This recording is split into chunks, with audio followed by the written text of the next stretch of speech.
Subscribe करिए HiFi study channel को, bell icon को प्रेस कीजिए लेटेस्ट वीडियो अपडेट सबसे पहले पाने के लिए। Hello friends, welcome back HiFi study changing the way of education. दोस्तों, आज की क्लास में हम लोग एक और प्रैक्टिस सेट को डिस्कस करने वाले हैं। जैसा कि सभी को पता है, इस समय आपका जो यूपी टेट की मैथ है उसकी प्रैक्टिस कराई जाती है, ठीक है ना। सारे चैप्टर एक बार मैंने अच्छे से कंप्लीट करा दिए हैं। 2-3 चैप्टर बचे हैं, उसमें ज़्यादा लेंथी क्वेश्चन नहीं पूछे जाते हैं, लेकिन उन चैप्टरों से मैं प्रत्येक प्रैक्टिस सेट में 2 या 3 प्रश्न जरूर कराता हूँ, ठीक है ना। तो कोई दिक्कत नहीं, बस आप अगर प्रैक्टिस करते रहोगे तो पेपर में आपको इसी टाइप के प्रश्न मिलेंगे और कोई टाइप मिलेगा ही नहीं मिलेगा, ठीक है ना। यही लैंग्वेज भी प्रश्न की होगी। तो वीडियो को पूरा अंत तक वॉच करना है, पसंद आने पर लाइक करना है और चैनल को भी सब्सक्राइब अवश्य करना है। तो आइए फिर शुरुआत करते हैं पहले प्रश्न से। पहला प्रश्न आ चुका है, इसको पढ़ो, समझो और बताओ क्या आएगा उत्तर क्वेश्चन नंबर 1 का, ठीक है ना। प्रश्न संख्या नंबर 1 का देखो, बताओ उत्तर क्या आएगा। पहला क्वेश्चन कह रहा है कि 25 की पावर 25, ठीक है ना। ये क्वेश्चन नंबर 1 है आपका। ये कह रहा 25 की पावर 25, 25 की घात 25 है। इसको जब आप डिवाइड करोगे, किससे डिवाइड करने के लिए कह रहा है, इससे डिवाइड करोगे जब आप भाई 26 से, तो आपसे पूछे है कि शेष क्या बचेगा। आपसे शेषफल पूछे है कि अगर 25 की पावर 25 को हम 26 से डिवाइड करेंगे तो शेषफल क्या बचेगा।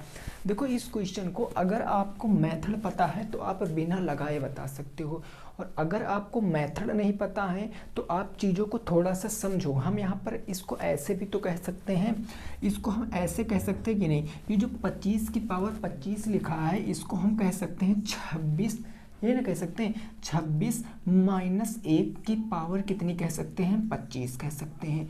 भाई बोलो, कह सकते हैं कि नहीं। 26 से अगर 1 घटाएंगे तो 25 की पावर 25 बचेगा।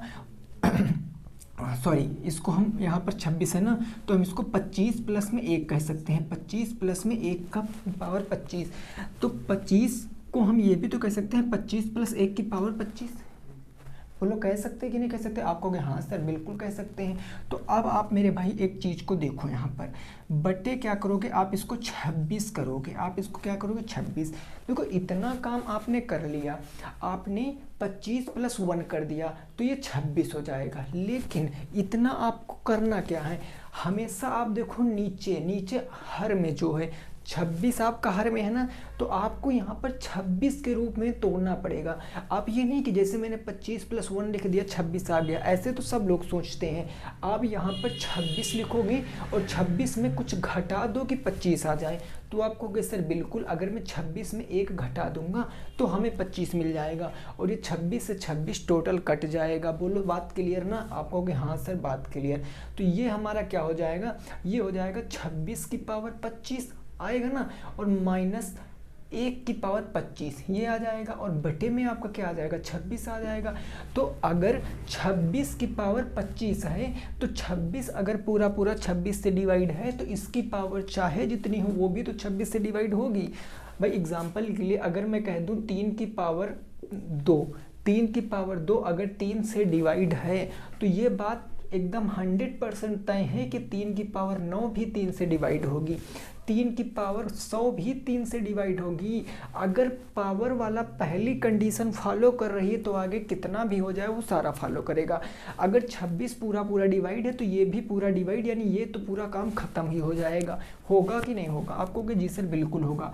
तो ये हमारा मेरे भाई बचेगा क्या, ऊपर बचेगा माइनस 1 की पावर 25 और नीचे बच जाएगा आपका 26। अब एक बात आप बताओ हमें, अगर मैं कह दूं कि माइनस 1 की पावर 1 है तो इसका मतलब माइनस 1, मैं कह दूं माइनस की पावर 2 है तो आप इसका मतलब कहोगे 1, क्योंकि माइनस 1 गुणे माइनस 1 करोगे तो 1 आएगा।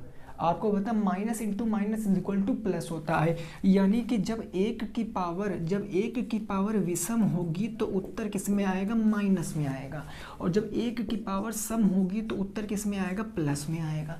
तो यहाँ देखो 1 की पावर माइनस के 25, अब 25 सम है कि विषम है, 25 विषम है, और विषम होने पर किस में आता, माइनस में आता है। यानी जब हम इसको डिवाइड करेंगे तो यहाँ पर क्या आ जाएगा, माइनस के 1 बटे में 26 आ जाएगा, माइनस के 1 में कितना आ जाएगा, 26 आ जाएगा, आएगा ना -1 में 26। और -1 जो आपका ये आया ना -1, जब भी कभी माइनस में शेष फल बचता है, अगर आप -1 को 26 से डिवाइड करोगे तो -1 शेष फल बचेगा। हमेशा उत्तर आप इससे हटा के दोगे, घटा के। अगर 26 से 1 घटाओगे तो उत्तर 25 आएगा। ये आपका सही जवाब है। उत्तर कितना आएगा, 25। यानी जब 25 की पावर 25 को अगर आप 26 से डिवाइड करोगे तो उत्तर आपका 25 आएगा। ये बात बिल्कुल तय है, नोट कर सकते हो। आगे पहुंचते हैं प्रश्न संख्या नंबर 2 पर। इसको नोट कीजिए, फिर प्रश्न संख्या नंबर 2 पर पहुंचते हैं। क्या कह रहा उसको भी हम समझते हैं, है ना। यानी कि कौन सा ऑप्शन सही होगा, डी ऑप्शन बिल्कुल करेक्ट हो जाएगा, 25। और ये रिमाइंडर थ्योरम का क्वेश्चन है। नंबर सिस्टम में मैंने भर भर के क्वेश्चन कराए हैं इस तरीके से। क्लियर ना, समझ गए भाई। चलिए अगला प्रश्न संख्या नंबर 2। प्रश्न संख्या नंबर 2 देखो और उसका उत्तर क्या होगा आप बताओ। क्वेश्चन नंबर 2 का उत्तर आपको बताना है क्या होगा। प्रश्न संख्या 2, ये प्रश्न क्या कह रहा है, जरा इसको समझिए। ये प्रश्न कह रहा है कि 11 रुपए में, 11 रुपए में, ठीक है ना, कितने हैं कि 11 वस्तुएं खरीद कर 11 में 10 वस्तुएं बेच देता है लाभ। भाई देखो, वो 10 रुपए में 11 वस्तुएं खरीदता है। तो हमने आपको एक चीज़ बताई थी, इस तरीके के प्रश्नों में आप क्या करोगे, एक तरफ आपको वस्तु लिख लेना है और एक तरफ आपको रुपए लिख लेना है। बस इतनी सी बात करनी है।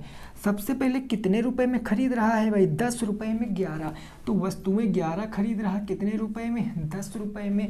देन बेच भी रहा है कितने वस्तुएं, तो 11 रुपए में 10 वस्तुएं बेच रहा है, यानी 10 वस्तुएं बेच रहा है 11 रुपए में।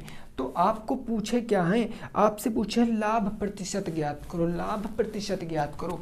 अब यहाँ पर देखो भाई, यहाँ गुणा कराओ, यहाँ गुणा कराओ, 10 का 10 से गुणा कराओगे 100, 11 का 11 से गुणा कराओगे 121।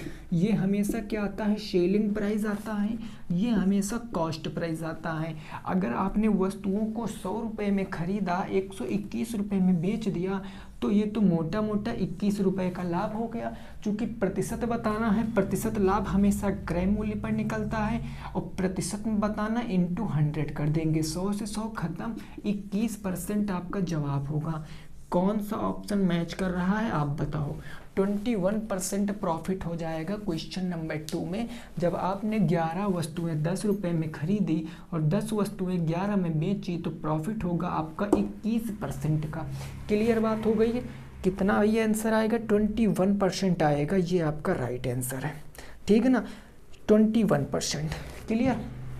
चलिए नेक्स्ट क्वेश्चन नंबर 3, प्रश्न संख्या नंबर 3 देखो क्या कह रहा है, इसको बताओ। क्वेश्चन नंबर 3 का उत्तर क्या होगा। क्वेश्चन नंबर 3 देखो, ये प्रश्न क्या कह रहा है, जरा इसको समझिए।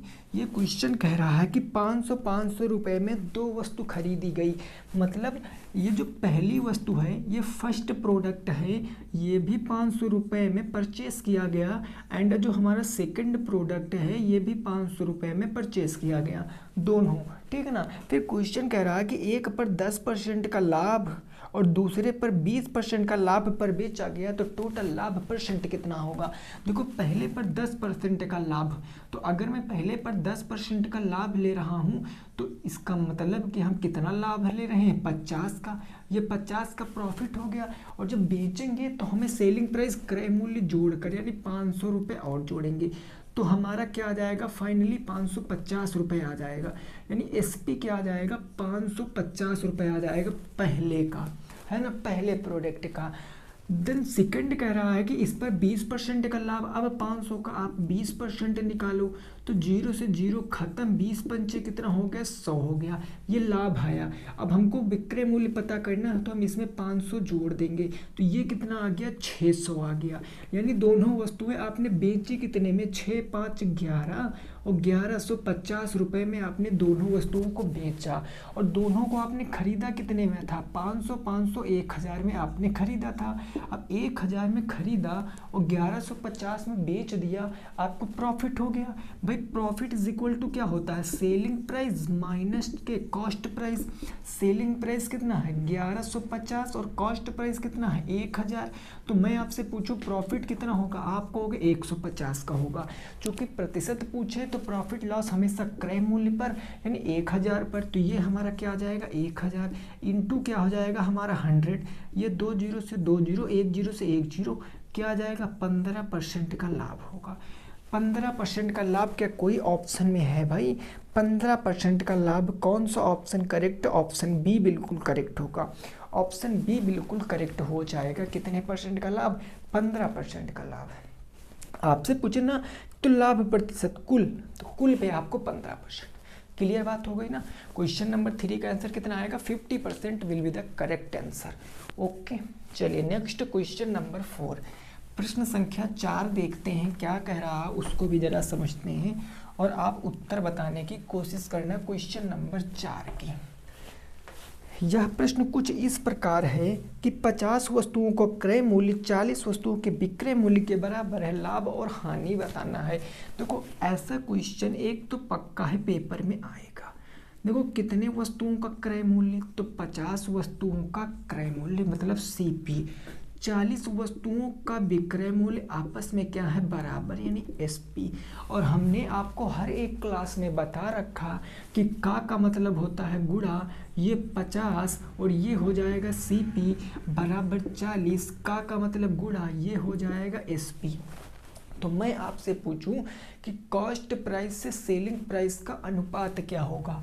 आप कहोगे सर 0 से 0 हमने काट दिया, ये सेलिंग प्राइस गुणे में इधर आएगा बट्टे में, तो ये कॉस्ट प्राइस इधर हो गया, नीचे हो गया आपका सेलिंग प्राइस बराबर, ये 4 इधर बैठे थे और ये 5 गुणे से इधर जाएंगे बट्टे में। तो आप एक चीज़ को देखो, 4 रुपए में वस्तु को खरीदा और 5 रुपए में वस्तु को बेच दिया, तो आप कहोगे सर हमें 1 रुपए का लाभ हो गया।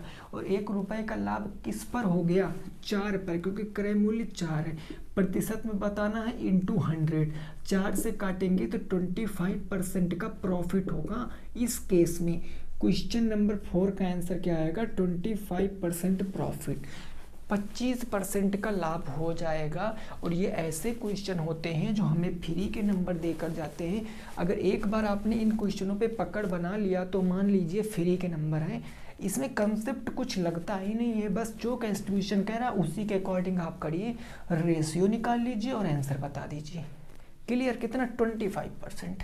ओके ना। चलिए इस क्वेश्चन का आंसर ऑप्शन नंबर ए बिल्कुल करेक्ट हो जाएगा। आगे पहुंचते हैं, अगला क्वेश्चन क्या कह रहा है उसको भी हम लोग समझते हैं। ठीक है ना। अगला क्वेश्चन कह रहा है कि एक राशि, ये सिंपल इंटरेस्ट का क्वेश्चन, और ये सारे क्वेश्चन मैं आपके यूथ पब्लिकेशन बुक के ही करा रहा हूँ। अगला क्वेश्चन नंबर 5, प्रश्न संख्या 5 क्या कह रहा है, ये कह रहा है कि कोई एक राशि है, कोई एक क्या है मूलधन है, ये क्या कर रहा है कि 10 वर्षों में 2 गुना हो जाता है। मेरी बात को समझना, मैं पहले पूरा विस्तार से बताऊंगा फिर ट्रिक भी बता दूंगा इसकी। कोई एक राशि है, मैंने राशि माना 100, प्रिंसिपल हमारा कितना हो गया 100, ये 2 गुना हो जाता है कितने वर्षों में, 10 वर्षों में, तो टाइम 10 ईयर्स हो गया। और अमाउंट कितना हो जाएगा, 2 गुना मतलब 200 हो गया। तो आपसे पहले यहाँ पर रेट मैं पूछूं कितना है, व्हाट इज द रेट, कितने ब्याज है, तो आप कहोगे सर मैं यहाँ पर इतनी बात कह दूँ कि simple interest is equal to क्या होता है, P into R into T divided by 100।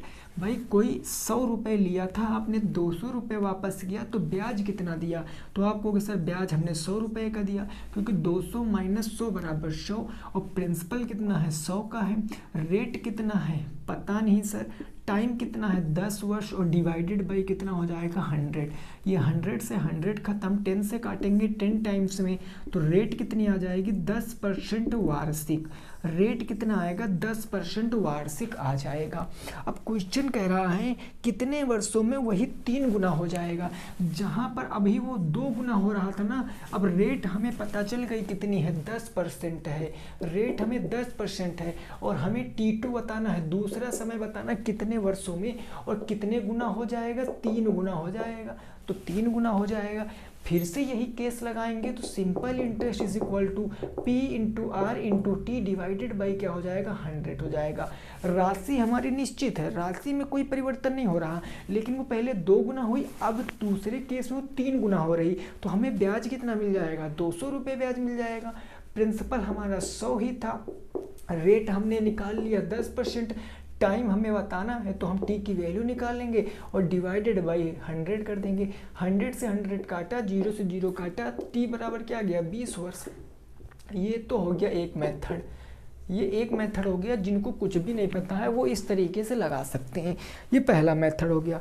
लेकिन अगर आपने हमारी क्लास रेगुलर अटेंड की है तो आप कैसे लगा सकते हो भाई, 100 रुपये की राशि थी, कितने वर्षों में 10 वर्षों में 2 गुना हो गई, तो वही कह रहा कितने वर्षों में 3 गुना हो जाएगी। डिफरेंस सेम का है ना, बोलो कितना बढ़ रहा, 100 है तो बढ़ रहा, तो इसका डबल कर दो, 20 वर्ष आंसर आ गया। पेन भी उठाने की जरूरत नहीं होती है ऐसे प्रश्नों में। आप देख सकते हो कि ऐसे क्वेश्चन पूछे जाते हैं आपके एग्जाम में, कितना आंसर आएगा 20 वर्ष आ जाएगा, ठीक है ना। नोट कीजिए, आगे पहुंचते हैं प्रश्न संख्या नंबर 6 पर। प्रश्न संख्या 6 क्या है, ये एलसीएम एचसीएफ से है, इसको भी आपको बताना है। एलसीएम एचसीएफ से है, इसको भी आप बताओ क्या आएगा उत्तर क्वेश्चन संख्या 6 का। इसमें कुछ घंटियां हैं जो बज रही हैं और आपको बताना है कि अगर वो 30 मिनट में बजेंगी तो कितनी बार बजेंगी, है ना। क्वेश्चन नंबर 6, क्वेश्चन नंबर में टोटल 6 घंटियां हैं। कितनी घंटियां हैं 6 घंटियां हैं, और वो कितने कितने के अंतराल पर बज रही हैं 2, 4, 6, 8, 10, 12 के अंतराल पर बज रही हैं। यानी 2 बजे 1 बज रही, एक 4 बजे, एक 6 बजे, एक 8 बजे, एक 10 बजे और एक 12 बजे, इतने अंतराल पर वो बज रही हैं, ठीक है ना। और कह रहा है क्वेश्चन कि अगर वे 30-30 मिनट पर बजें तो वो कितनी बार बजेंगी। अगर ऐसा क्वेश्चन कभी भविष्य में आपको देखने को मिल जाए तो आप क्या करोगे, आप ये संख्याएं दी गई है ना, इन सब का आप एलसीएम ले लो। मैं आपसे पूछूं कि इन सब का एलसीएम क्या होगा, एलसीएम क्या होगा, क्योंकि आपको पता है एलसीएम वह नंबर होता है जो दी हुई संख्याओं से पूर्णतया विभाजित होता है ना भाई। तो यहाँ पर अगर मैं एलसीएम पूछूं आपसे कितना होगा, तो 12 का 5 गुना करोगे 60 सबसे कट जाएगा, बट 8 से नहीं कटेगा, तो 60 का डबल कर देंगे 120, ये सबसे कट जाएगा, यानी 120 कट जाएगा। टोटल 120 बार बजेंगी। वो जो घंटियां हैं वो जो 2, 4, 6, 8, 10, 12 के अंतराल पर बज रही हैं वो टोटल 120 बार बजेंगी। हमें पूछना है कि 30-30 मिनट में कितनी बार बजेंगी। अरे भैया जब टोटल 120 मिनट बजेंगी तो हमें 30-30 मिनट के पूछना है, तो 3 चौके 12, 4 बार बज जाएंगी। लो खत्म, आंसर कितना आ गया, 4 बार बजेंगी। कोई ऑप्शन क्या मैच कर रहा है, बिल्कुल ऑप्शन नंबर ए हमारा करेक्ट हो जाएगा, 4 बार बजेंगे। कितनी बार सर, 4 बार। नोट कीजिए, आगे पहुंचते हैं क्वेश्चन नंबर 7 पर। प्रश्न संख्या 7 आपका एवरेज से है और वही कंसेप्ट में बताऊंगा जो कंसेप्ट में लगातार क्लासों में बताते आ रहा हूं कि एवरेज इज इक्वल टू होता है सम एंड डिवाइडेड बाय नंबर। यही कंसेप्ट आपको एवरेज में लगाना है। तो ये क्वेश्चन क्या कह रहा है, जरा इसकी भावनाओं को समझते हैं। क्वेश्चन नंबर 7 का क्वेश्चन क्या कह रहा है, जरा इसको बताओ। अगला नेक्स्ट क्वेश्चन कह रहा है, ये क्वेश्चन कह रहा है कि 10, 12, उसके बाद है 16, 20, पी और 26, ये संख्याएं दी गई हैं। 10, उसके बाद 12, फिर है 16, फिर उसके बाद है 20, उसके बाद है पी, उसके बाद है 26, यही ना 10, 12, 16, 20, 26, 10, 12, 16, 20, पी 26। और उसके बाद आपको क्या दिया है, इनका एवरेज दिया 17। आपसे पूछे कि इस पी की वैल्यू क्या होगी, पी की वैल्यू, तो आप इतना हमें बता दीजिए कि एवरेज इक्वल टू क्या होता है।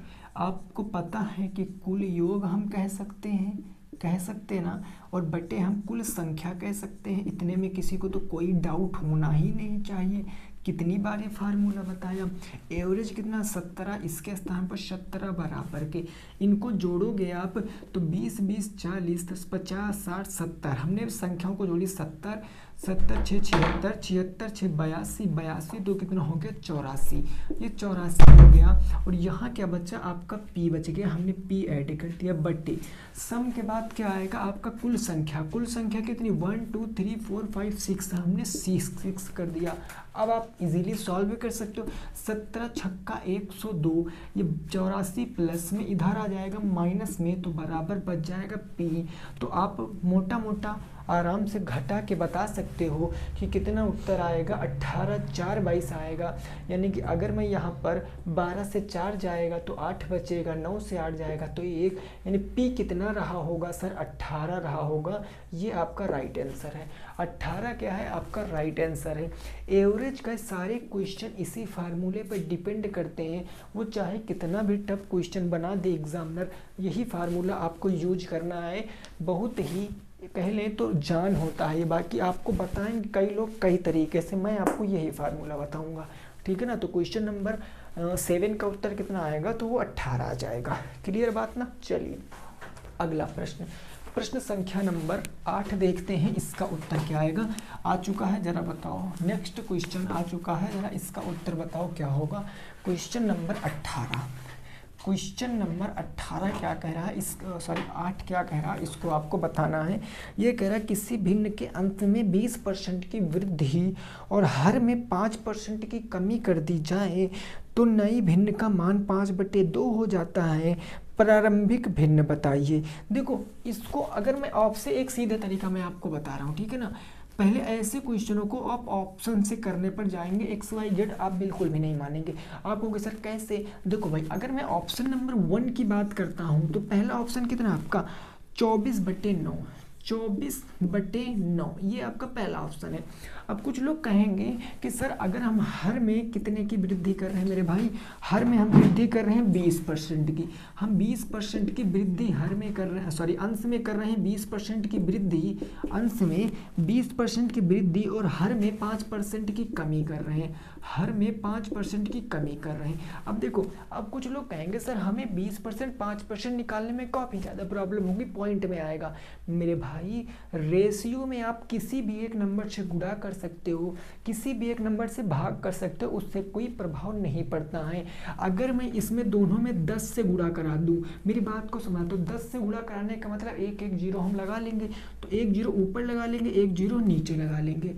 अब इसमें आप 20%, ये हर हुआ ना, हर में 20% की वृद्धि करोगे, इसका 20% 48 हो जाएगा।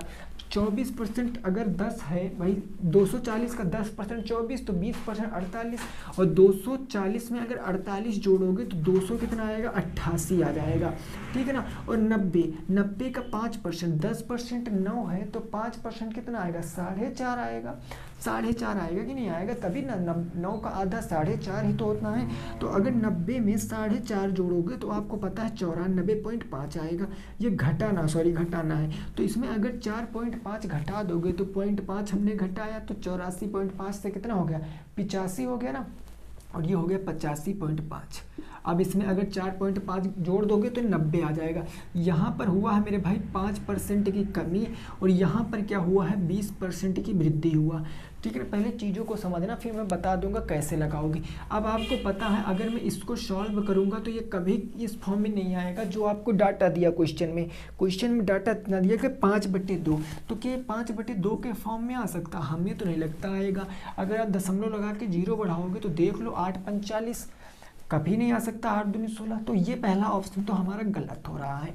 अगर मैं दूसरे ऑप्शन पे जाता हूँ, ऑप्शन नंबर 2 की बात करता हूँ, तो देखो दूसरा ऑप्शन आपका कितना है 3/18, यही ना है भाई 3/18, तो हम कह सकते हैं 3 और यहाँ हो जाएगा 18। अब आप कहोगे सर इसका भी परसेंटेज निकालने में दिक्कत है, कोई नहीं, एक एक जीरो यहाँ से आप चिपकाओ, हर में 20% की वृद्धि करो, 10% 3 होगा तो 20% 6 होगा, अगर 20% की वृद्धि कर दोगे तो ये 36 हो जाएगा बट्टे। इसमें क्या करो 5% की कमी करो, 180 है, 180 का 10% 18, तो 5% 9, अगर 9 कम कर दोगे तो 171 आ जाएगा। क्या ये संख्याएं दोनों एक से कटेंगी और 5/2 आएगा? बिल्कुल नहीं आ सकता है सर। अब ऑप्शन नंबर 3 की तरफ तरफ हम चलते हैं। अगर मैं ऑप्शन नंबर 3 की बात करता हूँ तो ऑप्शन नंबर 3 आपका 25/48, ये है 25 डिवाइडेड बाई 48। अब इसमें एक एक जीरो हम लगा लेते हैं अपनी कैलकुलेशन को आसान बनाने के लिए। इसमें 20% की वृद्धि, तो 20% 50 की वृद्धि करोगे तो ये 300 हो जाएगा। और इसमें क्या कह रहा है कि 5% की कमी, 10% 48, तो इसमें 24 की कमी हो जाएगी। तो अगर 480 से अगर आप 24 घटाओगे तो यहाँ बचेगा 6, 7 से 2 जाएगा 5, 456 आ जाएगा। यानी कितना आ जाएगा? 456 आ जाएगा। ठीक है ना। अब यहाँ से क्या कर सकते हो आप, यहाँ से देखो किसी से कट रहा है, 3 से हमें लग रहा है कट रहा है ना, 3 पंजे 15, 3 से कट रहा, 3 से काटोगे 100 बार में, 3 से काटोगे 3 एक कम 3, 3 पाँचे 15, 3 दूनी 6, 152 हो गया। 152 2 से काट दीजिए 50 बार में, और 2 से काट दो यहाँ पर, 2 सत्ते 14 हो गया, 2 छंग 12, 2 से काटोगे 25 बार में, 2 तियाँ 6 हो गया, 2 अट्ठी 16, 25/38, 25 बटे कितना आ गया? 38। ये भी नहीं आ रहा है, यानी ये भी ऑप्शन आपका गलत हो गया। यानी अगर ये 3 ऑप्शन आपके गलत हो रहे हैं तो चौथा बचा कितना आपका? 48/25 बचा, ये आपका सही हो सकता है। यानी 48/25 जो ऑप्शन बचा वो आपका करेक्ट हो सकता है। अगर आप 48/25 करोगे, 0 से 0 20% की वृद्धि करोगे, 48 दूना 96 जोड़ दोगे तो ये हो जाएगा। अगर इसमें आप 96 जोड़ोगे तो 6 हो जाएगा, 8 8 16 1 17, 4 1 5 576। इसमें आप 5% की कमी कर दोगे भाई, 10% 25 तो 5% 12.5, 12.5 की अगर आप इसमें कमी कर दोगे तो कितना आएगा? 0.5 13 हो गया, 13 इसमें जुड़ गया ना भाई। अगर नहीं निकालना पता तो निकाल लो। 250 का अगर आप 5% निकालोगे, 5 से काटोगे 20 बार में, और यहाँ से काट सकते हो 20 1 कम 20, 5 बचा 50 हो गया, 20 दूना 40, 20 पंचे 100, 12.5। और अगर 250 से आप 12.5 घटाओगे तो 0.5 बचेगा। 9 में से 2 जाएगा तो 7 बच जाएगा, यहाँ 4 में से 1 जाएगा तो 3, यानी 137 कितना आ जाएगा भाई? 137.5 आ जाएगा। तभी ना 137 इतना जोड़ दोगे तो ये हो जाएगा 137.5, दशमलव हटा के 0 बढ़ा लीजिए तो 13 39, 13 चौको 52, 13 5 13 चौको 52, यानी ये पूरा हमारा कट सकता है। यही ऑप्शन हमारा करेक्ट हो सकता है। तो ये ऑप्शन से करने का तरीका होता है। अगर आपको प्रोसेस नहीं पता है तो आप ऑप्शन से कर सकते हो, अगर आपको प्रोसेस नहीं पता है तो आप ऑप्शन से चीज़ों को कर सकते हो, उसमें कोई दिक्कत वाली बात नहीं है। ठीक है ना। लेकिन अगर आपको प्रोसेस नहीं पता है ये ऑप्शन वाली, तो आप अगर इस क्वेश्चन को करने जाओगे बेसिक से तो कैसे करोगे आप देखो, मैं आपको बता रहा हूँ वो भी चीज़ें। देखिए हर एक चीज़ आपको बताता हूँ, हो सकता है आपको ये समझ में आए या वो समझ में आए, तो मैं हर चीज़ें आपको बताता हूँ।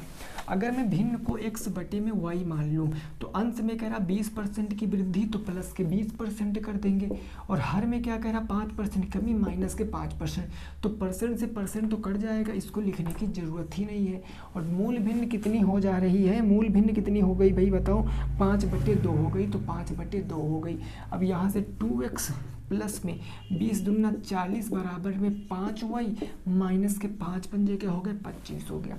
यहाँ से वैल्यू निकालो आप, यहाँ कितना आ जाएगा? 5 भाई, ये x है और ये y है, ये 2x और ये 5y, तो यहाँ क्या आ जाएगा? 2x आ गया ना 2x, और यहाँ पर आप इधर माइनस के आ गया 5y बराबर के, ये माइनस के 25 था, माइनस के हो जाएगा 40, वैल्यू कितनी आएगी? माइनस के 65 आ जाएगी। और यहाँ कितना बचेगा आपका? 2x माइनस के 5y बराबर के 65। ऐसे आप पहला समीकरण बनाओगे, उसके बाद आप दूसरा समीकरण बनाओगे, तो जाके आपका आंसर आएगा। तो इसीलिए मैं कहता हूँ ये बस DLED तक ही सीमित था कंसेप्ट पढ़ना। अब आपको टेट क्लियर करना है तो आप ऑप्शन पर भी एक नज़र मारा करो कि हम ऑप्शन से इस क्वेश्चन को कर सकते हैं, और लगभग इस तरीके के सारे क्वेश्चन ऑप्शन से हो जाते, और वो भी हो जाते जिसमें इकाई का अंक को 2 गुना करो, दहाई के अंक का आधा कर दो तो संख्या पलट जाती, वो सारे क्वेश्चन ऑप्शन से हो जाते। मैं कराता भी हूँ आपको क्वेश्चन, ठीक है ना। तो इसका आंसर आप पता ही चल गया क्या होगा। अगला प्रश्न देखो, अगला प्रश्न क्या कह रहा है उसको जरा बताओ। क्वेश्चन नंबर कौन सा होगा हमारा? नेक्स्ट क्वेश्चन क्या कह रहा है? ये कह रहा है किसी विद्यालय में लड़का और लड़कियों का अनुपात दिया है। ये क्वेश्चन नंबर 9 है कि बॉय और गर्ल का आपको रेशियो दिया है। बॉय और गर्ल का रेशियो कितना दिया है, तो वो दिया है मेरे भाई आपको 3:2। अब 3:2 दिया है। अब देखो इसमें 30% और 20%, 65% कुछ भी कह रहा हो, जैसे ही आप प्रतिशत और रेशियो देखो तो आप इसमें कुछ बढ़ा लो अपने लक्ष्य। अगर मैं यहाँ 100 से गुणा करा दूँ और यहाँ मैं 100 से गुणा करा दूँ तो हमारी कैलकुलेशन आसान हो जाएगी। ये 300 हो जाएगा, ये 200 हो जाएगा, और जब 2 जीरो से 2 जीरो काट देंगे तो बचेगा 3:2 ही। तो कहोगे हाँ सर। अब क्वेश्चन क्या कह रहा है कि 30% लड़कियां और 20% लड़के क्या छात्रवृत्ति लेते हैं, तो कितने परसेंट छात्रवृत्ति नहीं लेते हैं। देखो क्वेश्चन को पढ़ना, आपसे पूछा कितने नहीं लेते हैं ये शब्द, तो अगर 20% क्या करते हैं, 20% लड़कियां 20% लड़के लेते हैं, अगर 20% लड़के लेते हैं तो कहने का मतलब 80% नहीं लेते हैं। तो अगर मैं 300 का 80% निकाल दूं तो हमें पता चलेगा कितने नहीं लेते हैं। 2 जीरो से खत्म, 8 3 24, 240 ऐसे विद्यार्थी में से लड़के हैं जो नहीं लेते हैं छात्रवृत्ति, ये नहीं लेते हैं। और लड़कियों में बात कर लें तो लड़कियों में 30% लेते हैं छात्रवृत्ति, तो मतलब 70% नहीं लेते हैं। तो अगर मैं 200 का 70% निकालूंगा तो 2 जीरो से 2 जीरो खत्म, 70 दूना 140, ये हो गई लड़कियां। ये लड़कियां 140 छात्रवृत्ति यानी वजीफा नहीं लेती है, स्कॉलरशिप नहीं लेती हैं, और 240 लड़के नहीं लेते स्कॉलरशिप। टोटल कितने लोग नहीं लेते हैं, तो 4 4 8 यानी ये 80 हो गया, और 100 200 300 हो गया। 380 लोग स्कॉलर नहीं लेते हैं। और कितने में से, कुल विद्यार्थी में से, कुल विद्यार्थी कितने थे भाई, 300 ये हो गए, 200 ये हो गए, 3 2 कितना हो गए 500, तो ये हो गया 500, और बटे क्या हो गया सर हमारा 100 हो गया। 0 से 2 जीरो काट देंगे, 5 सत्ते कितना हो गया 35 हो गया, 5 सत्ते 35 हो गया, 3 बच्चा, 5 6 के 30, 76% आपका राइट आंसर। यानी 76% आपका राइट आंसर। कौन सा ऑप्शन करेक्ट है, ऑप्शन नंबर डी बिल्कुल करेक्ट है। 76% आपका करेक्ट हो जाएगा। 76% क्या होगा आपका सही उत्तर होगा। आप इस चीज़ को समझ पाए कि नहीं समझ पाए। आप वो भी करते तो भी आंसर आता, पहले आप पाने वाले का निकालते घटाते तो आता। अब देखो क्वेश्चन में पूछा गया था, नहीं वाले का पूछा गया था, हमने नहीं वाले को निकाल लिया। और हमने आपसे बताया था कि हर चीज़ अपने आप में 100%, जो लड़के थे वो भी अपने आप में 100% थी, जो लड़कियां थी वो भी अपने आप में 100% थी। ओके, समझ गए। अगला प्रश्न संख्या नंबर 10 का उत्तर बताओ। प्रश्न संख्या नंबर 10 का उत्तर बताओ, क्या कह रहा है इसका उत्तर। क्वेश्चन नंबर 10, ये क्वेश्चन कह रहा है कि 2 उम्मीदवारों ने चुनाव लड़ा। अब चुनाव 2 उम्मीदवारों ने लड़ा है, ठीक है ना।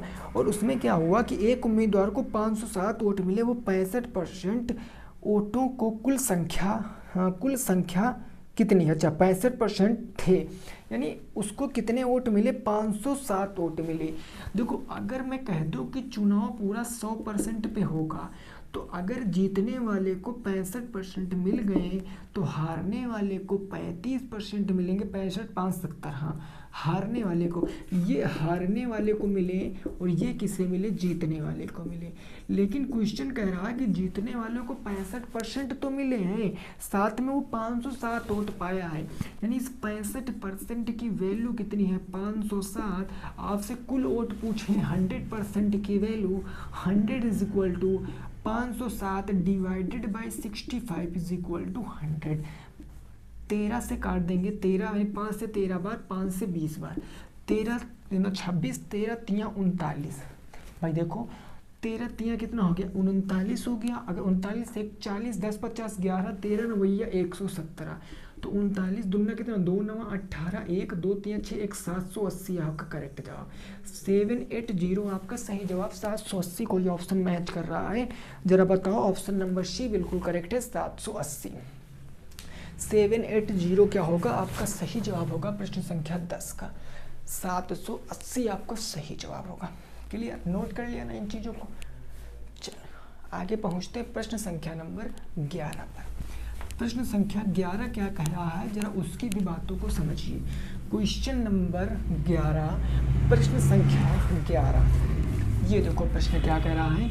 ये प्रश्न कुछ इस प्रकार से है, कह रहा है सर कि यदि 54 32 स्टार 7, देखो 54 32, उसके बाद स्टार 7। अगर ये 9 से विभाजित है तो पूछा स्टार के स्थान पर क्या आएगा। अब मेरे भाई एक बात बताओ, 9 का विभाजिता नियम क्या होता है? 9 का विभाजिता नियम क्या होता है? आपको पता है कि सर 9 का विभाजिता नियम क्या होगा कि अगर आपका डिजिट का सम 9 से विभाजित है, डिजिट का सम का मतलब पता होता क्या होता? अंकों का योग।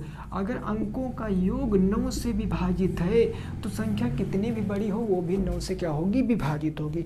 तो आप जरा बताओ कि यहाँ पर क्या आएगा, आप बताओ। देखो हम यहाँ से 9 के जोड़े काटे अगर, तो 5 4 9 ये 9 से कट जाएगा, 7 दोनों ये 9 से कट जाएगा। अब यहाँ 3 बचा, 3 में क्या जोड़े कि 9 हो जाए, आप कहोगे सर 6 जोड़े, यानी स्टार के स्थान पर क्या आएगा? 6 आएगा। कोई ऑप्शन मैच कर रहा है कि नहीं कर रहा? कोई ऑप्शन मैच है, बिल्कुल ऑप्शन नंबर सी करेक्ट हो जाएगा। 6 आपका राइट आंसर होगा। 6 आपका करेक्ट जवाब होगा इस क्वेश्चन का। समझ गए बातों को ना? कितना आएगा? 6 आएगा। क्लियर? ओके। अब देखो क्वेश्चन नंबर 12, प्रश्न संख्या 12। ये क्या कह रही है आपको बताना। किसी संख्या के 60% में 60 घटाने पर शेष भी 60 आता है तो संख्या ज्ञात कीजिए।